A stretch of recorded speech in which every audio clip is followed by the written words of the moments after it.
My name is Dave Sundstrom. I'm a pop culture historian, and today we're diving deep into the careers of Lisa Whelchel and Nancy McKeon. And along the way, I promise you, I've got some fun commercials, a vintage PSA, and a segment of an interview with Nancy McKeon. So buckle up, folks. This is going to be a good one.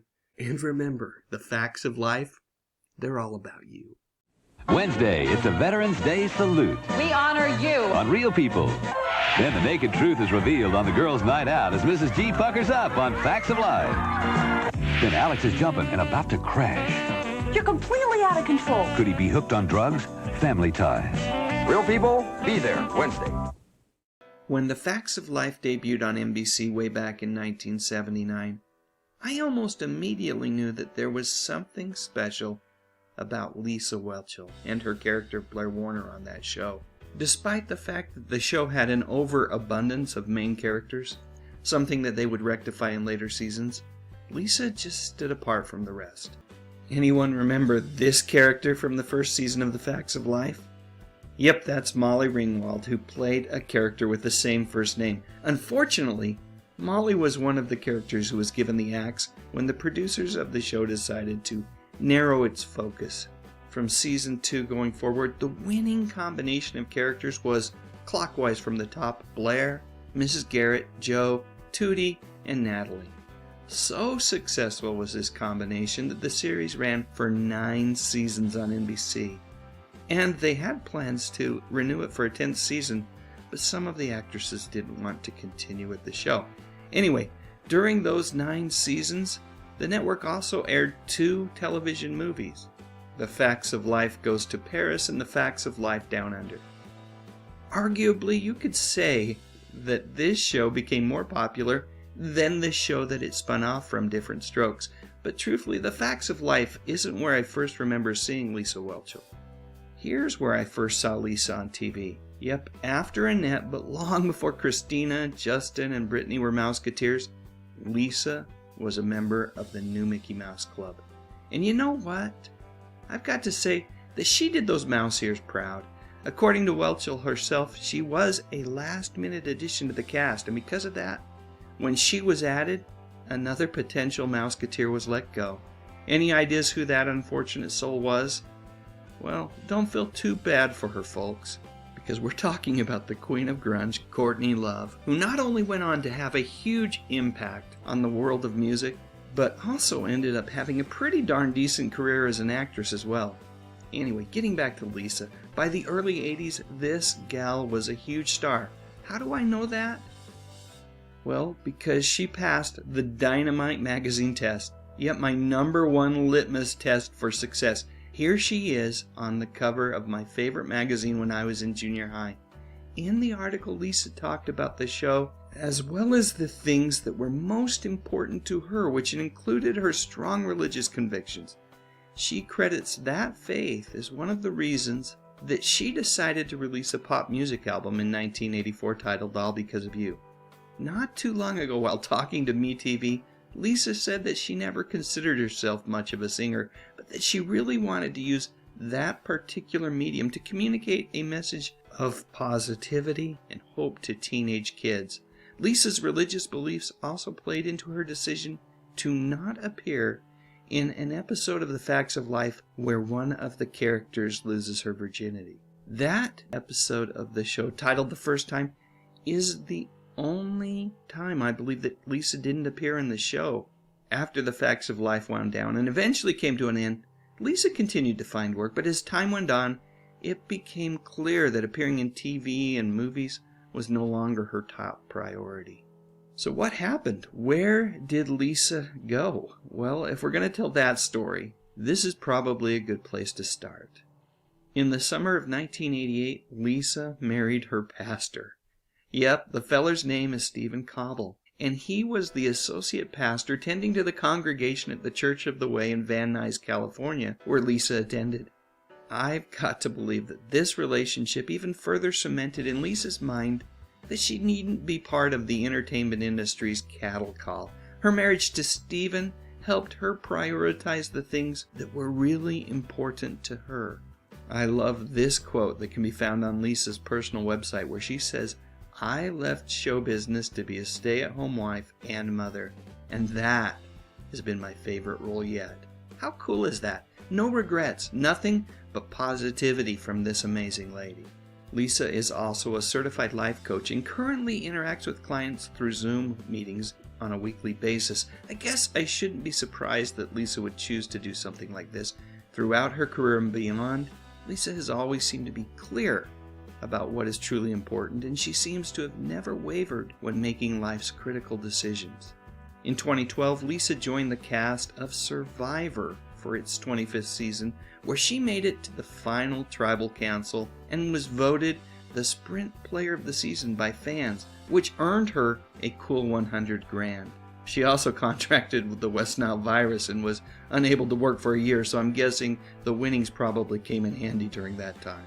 These days you can catch Lisa on MeTV's Collector's Call TV show. Being a bit of a collector myself, or a hoarder, depends on who you ask, this show has been one of my favorite things to watch on MeTV. Really folks, if you have access to that channel and you haven't watched this program, I'd recommend making it part of your Sunday evening television schedule. It's a ton of fun and a really cool trip down nostalgia lane. On a more serious note, Lisa has traveled to India twice, partnering with Rescue Freedom, an organization committed to ending sex slavery for women and children. I absolutely love that Lisa has sacrificed some of her personal time in service of others. A person's ability to give selflessly of themselves really says a lot about who that person is deep down. And I suspect from all of my research that Lisa is exactly the kind and generous type of person that we all hope to be. Sheesh. Who would have thought the rich and spoiled Blair Warner would have turned out to be so darn awesome? I'm in favor of marriage, especially if it's mine. A good marriage is based on honesty, compassion, and trust. Funds. You left out the most important thing, love. That's because she'll have trouble finding someone who loves her as much as she does. The Facts of Life Wednesday. Nestle Crunch, the blend of milk chocolate and crispy crunchies that's music to your mouth. Creamy milk chocolate is the melody. Crispy crunchies are the harmony.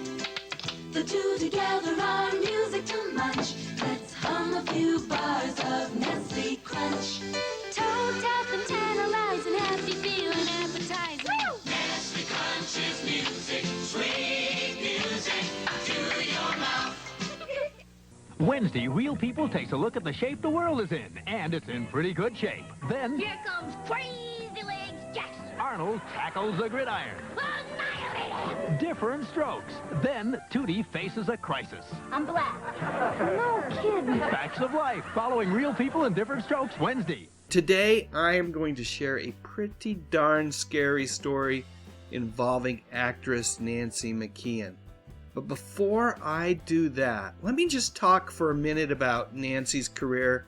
She's best known for playing Tomboy Joe on the classic TV sitcom, The Facts of Life. Now, Nancy practically grew up in the spotlight. She started modeling for things like Sears catalogs at the tender age of 2, and as she got older, modeling opportunities started presenting themselves to her even more frequently, and before she knew it, she was appearing in television commercials and even landing roles on soap operas. And then when she turned 13, things got even more exciting. Her brother Philip landed the role of Tommy on the popular sitcom Alice, and this prompted the whole family to pack their bags and head west to sunny Los Angeles, and it was there where she landed the role that would change her life. Now, anyone who has watched that sitcom knows that Jo wasn't your average teenager. She was witty, independent, and always quick with a sarcastic remark. And Nancy perfectly captured Jo's spirit, making her a fan favorite. And get this, at just 17 years old, Nancy's success allowed her to buy a house in the Hollywood Hills. And believe it or not, she invited her entire family to move in with her.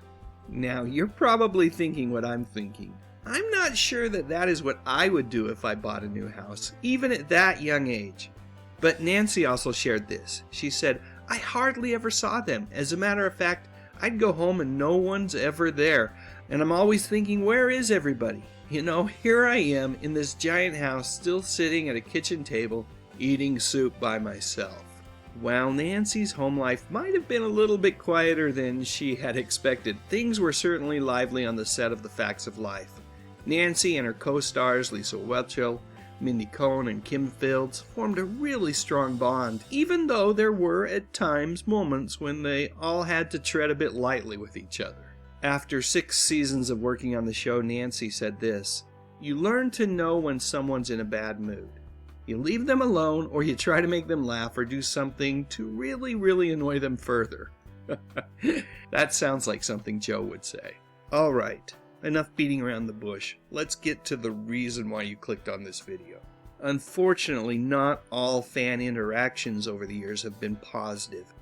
Nancy recounted one really scary encounter that happened one evening after she had finished taping The Facts of Life, when she was accosted by a man while walking out to the studio parking lot. Racing up to her, the stranger at first demanded a kiss goodbye, saying that he was leaving town. And when it was clear that that wasn't going to fly with Nancy, he sheepishly told her that he'd settle for a hug. However, when Nancy reluctantly leaned in for a light embrace, he pulled her to him tightly and told her that when he returned, they were going to get together and go out on the town. Now keep in mind, this was a total stranger. Fear surged through her body. This wasn't a friendly fan. She could tell this was something very different. The man's words promising to return to her sent chills down her spine. She looked around to see if there was anyone else nearby, and unfortunately, there was no one around to help. Panic started to set in. Quite frankly, Nancy was scared out of her mind. By this point, Nancy recalls, I'm shaking. I'm looking around for the guard, and there's nobody around. It was really like something out of the Twilight Zone. Finally, Nancy sensed that the man's grip was loosening just a bit, and she was able to pull away from him and run as fast as she could to her car. Fumbling with her keys, the few seconds that it took to open her locked car door seemed like an eternity because she was so nervous. I was scared to death, she confessed. Fortunately for Nancy, her mystery man never returned to fulfill his promise. Or, let's be real folks, his threat. You know, there are those who are going to question the truthfulness of this story, and I don't know what I was thinking. Let me just go ahead and let Nancy tell the story herself. After taping the show one evening, Nancy was accosted by a man in the deserted parking lot next to the studio. And he said, Nancy, and he grabbed my arm. And I said, look, I really have to go, excuse me. And he says, no, I'm leaving, and I have to tell you, I have to give you a kiss goodbye, and we'll get together, and we'll go out when I come back. And he kept talking, and I said, I gotta go. And he said, no, give me a hug. So I said, okay, quick hug, and then run for your car. And, I went and I kind of gave him a little hug, and he wouldn't let me go. So finally, I just shook him loose, and I just ran to my car, and I got in, and I locked the doors, and I never pulled out of a lot so fast in my life. I was scared to death, and that's the one thing that can be very scary, and I never want that to happen again. You know, there are a lot of perks to being a celebrity, but there's also a really dark side.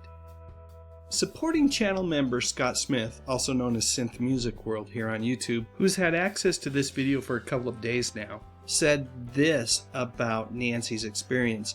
There's a psychological term for this familiarity that people feel with celebrities. Really anyone from film, television, or even content creators on platforms like YouTube. It's called parasocial relationship. This is a one-sided relationship where a person extends emotion and time to someone and begins to feel like they know that individual on a deep level. This even applies to fictional characters from literature. I can't imagine being a public figure and having to deal with fans in the grips of a parasocial relationship with me. I can't either, Scott, but it sounds like it could be really terrifying. Thankfully, Nancy's career did not end that day, or even when The Facts of Life finally ended. She went on to star in a number of different television movies, tackling a variety of characters, which showcased her dramatic range. During the mid-90s, Nancy starred in the CBS sitcom Can't Hurry Love, which was strangely canceled after just one season despite having some pretty darn good ratings for the year. I'll never understand network executives. They are truly a mystery to me. Beyond acting, Nancy even tried her hand at directing, helming a couple of episodes of another show that she co-starred in, The Division. It's clear that Nancy is a multi-talented artist who continues to explore her creativity in new and different ways. In 2003, Nancy tied the knot with a feller named Mark Andrus, who she had met almost a decade earlier on the set of a Hallmark movie that she had worked on called A Mother's Gift. Shortly after getting married, Nancy and Mark moved to Texas, where together they have raised their 2 daughters out of the spotlight and the prying eyes of the paparazzi and social media. From her early days in modeling to her iconic role on The Facts of Life, Nancy has carved her own path in the entertainment industry. So whether you remember her as Jo or have followed her career beyond The Facts of Life, one thing is clear: Nancy McKeon is a force to be reckoned with. And now, this message.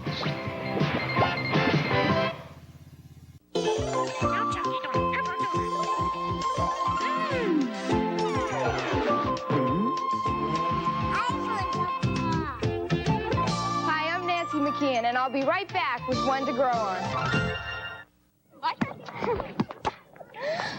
Watch. Here comes a nerd. Can I play? Listen, Bob, why don't you go catch some of your butterflies or something? This is a serious game. So Bobby's an oddball, right? Wrong. It's funny, but believe it or not, some people have thought I was strange. But once they got to know me, they realized I wasn't. You see, it goes back to that old saying, you don't really know someone until you know someone. People have a way of surprising you, if you give them a chance. Come on, guys. What have we got to lose? Hey, Bobby!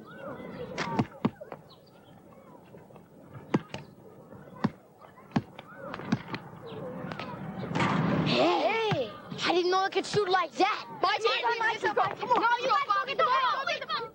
And that's one to grow on. In America, we have the freedom of choice and the right to pursue happiness. Harry, this is boring. On Sunday, Hello, Australia. why not watch a fun movie? Breakfast. The Facts of Life Down Under. You'll feel great. And isn't that the American way? You are special. The new issue of RetroFan is out. You can preview it at tomorrows.com. You didn't have to do it, but you did.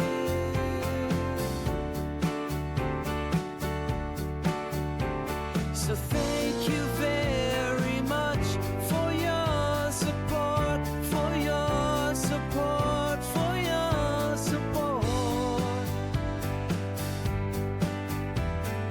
Thank you very much. Click on that thumbnail, cause it's time to go. Dave's got the classics, let the memories flow. TV shows and movies that we all hold so dear. On his YouTube channel, he's keeping memories near. Dave Sundstrom, bringing back the good stuff, oh yeah.